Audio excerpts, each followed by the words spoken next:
అందరికీ నమస్కారం. Welcome to my channel. నేనైతే చాలా బాగున్నాను. మీరు కూడా చాలా బాగుండాలని మనస్ఫూర్తిగా కోరుకుంటున్నానండి.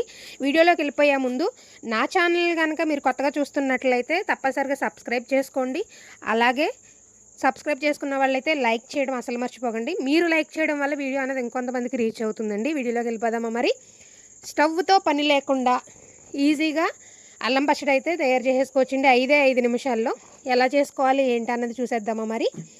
నిమ్మరసంతో ఈజీగా 5 నిమిషాల్లో ఈ నిమ్మకాయ కారము లేదంటే నిమ్మకాయ అల్లం పచ్చడి అని కూడా అనొచ్చండి. ఈజీగా చేసేసుకోవచ్చు. ఇక్కడ చూపిస్తున్నాం అయితే గజ నిమ్మకాయలు, లోపల ఆరెంజ్ కలర్లో ఉంటుంది. ఇక్కడ చూసారా, ఫ్లాష్ తీసేసి మరీ చూపిస్తున్నాను నేను. ఇలాగా ఆరెంజ్ కలర్లో ఉన్నవి గజ నిమ్మకాయలండి. పుల్లగా ఉంటాయి, అలాగే రసం కూడా ఎక్కువ వస్తుంది. ఈ గజ నిమ్మకాయలు తెలియకపోతే మామూలు నిమ్మరసంతో కూడా చేసుకోవచ్చు. మాకైతే ఇవి ఈ సీజన్లో, ఈ శీతాకాలంలో ఎక్కువగా దొరుకుతాయి. ఈ గజ నిమ్మకాయలు అన్నవి చాలా పుల్లగా కూడా ఉంటాయండి. ఈ నిమ్మరసంతో మనం అల్లం పచ్చడి చేసుకోవచ్చు. చక్కగా నిల్వ కూడా ఉంటుంది, చాలా రోజులు ఉంటుంది. ఈజీగా చేసేసుకోవచ్చు కాబట్టి ఎప్పుడైనా చేసేసుకోవచ్చు. రసం స్టోర్ చేసుకుంటుంటే, లేదంటే మామూలు నిమ్మరసంతో అయినా కూడా చేసుకోవచ్చండి. ముందుగా రసాన్ని అయితే తీసుకుని పక్కన పెట్టేసుకుని కొంచెం మిక్సీ జార్లోకి నిమ్మకాయ రసము, అలాగే సన్నగా తరిగి పెట్టుకున్న అల్లం ముక్కలు, 1 కప్పు కారం అండి. ఇది ఆడించుకున్న కారం కాబట్టి కొంచెం ఎక్కువ వేస్తున్నాను, కారం ఉండదు. మీరు ప్యాకెట్ కారం వాడినట్లయితే కొంచెం తక్కువ వేసుకోండి, కారం ఉంటుంది కాబట్టి.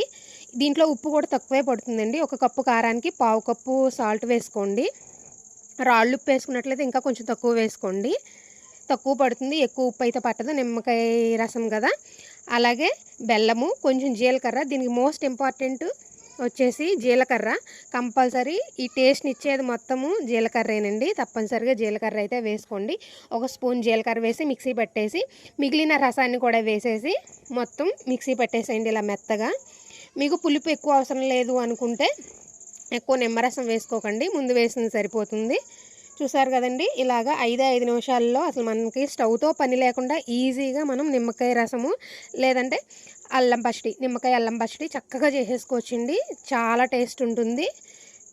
చూసారుగా, ఇడ్లీలోకి దోశల్లోకి చాలా బాగుంటుందండి. తప్పకుండా ట్రై చేయండి మరి.